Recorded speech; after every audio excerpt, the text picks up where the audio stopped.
Vous venez de prendre connaissance des chapitres sur la checklist. À votre avis, quelle est la différence entre une checklist et une procédure? Je vous laisse réfléchir quelques secondes à votre réponse. En quelques mots, une checklist résume ce qui doit être fait. Une procédure, elle, explique comment le faire. Autrement dit, vous pouvez utiliser une checklist en complément d'une procédure pour vérifier qu'elle a bien été suivie.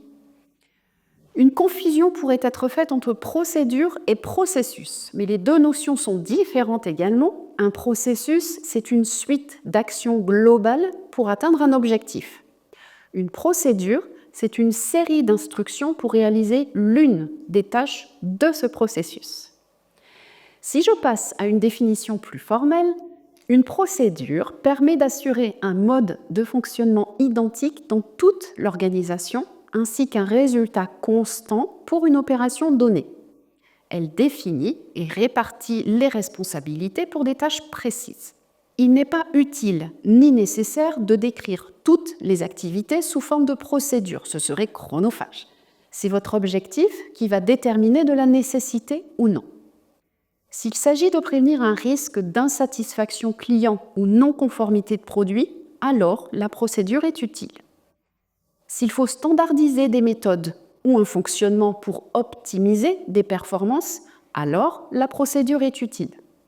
Dans un restaurant de burgers, ce ne sont pas les agents qui décident de l'ordre des ingrédients entre les deux tranches de pain, ni de la quantité de sauce ou de temps de cuisson des ingrédients. Tout est affaire de procédure. En tant que client, vous savez que le produit est le même dans tous ces établissements. Une procédure est également utile pour adopter de bonnes pratiques. Je reprends mon exemple de restaurant. Certaines chaînes prévoient le mot de bienvenue que chaque agent doit exprimer au client. Vous entendrez donc la même chose où que vous soyez en France. Autre situation dans laquelle une procédure est utile, c'est pour formaliser des savoir-faire centralisés sur une personne ou un poste. Qu'est-ce que j'entends par là ? Imaginez que vous soyez le ou la seule à savoir faire une mission précise dans l'entreprise. Que se passe-t-il si vous êtes absent ? Une procédure pallie cette problématique. Un remplaçant peut prendre le relais et assurer le service. Une procédure va permettre de clarifier des responsabilités. Ce serait illogique que plusieurs salariés réalisent la même tâche, mais pire, que personne ne soit prévu à la réalisation d'une mission. Et enfin, dernier exemple qui illustre l'utilité d'une procédure, c'est dans le cas d'activités qui ne sont pas accomplies fréquemment. C'est plus efficace de s'appuyer sur une fiche plutôt que de se fier à ses souvenirs.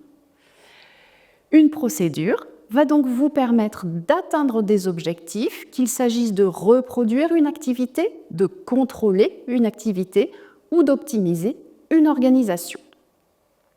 Cette procédure, elle doit respecter plusieurs attendus. Elle doit être accessible à tous et contrôlable.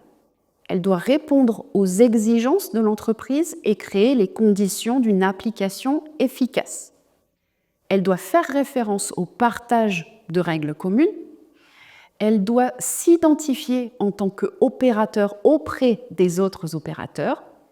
Elle doit être évidemment exacte dans le fond et dans la forme, et elle doit s'appuyer sur des documents de référence ou faire référence à des modes opératoires. Voilà pour les bases de la procédure.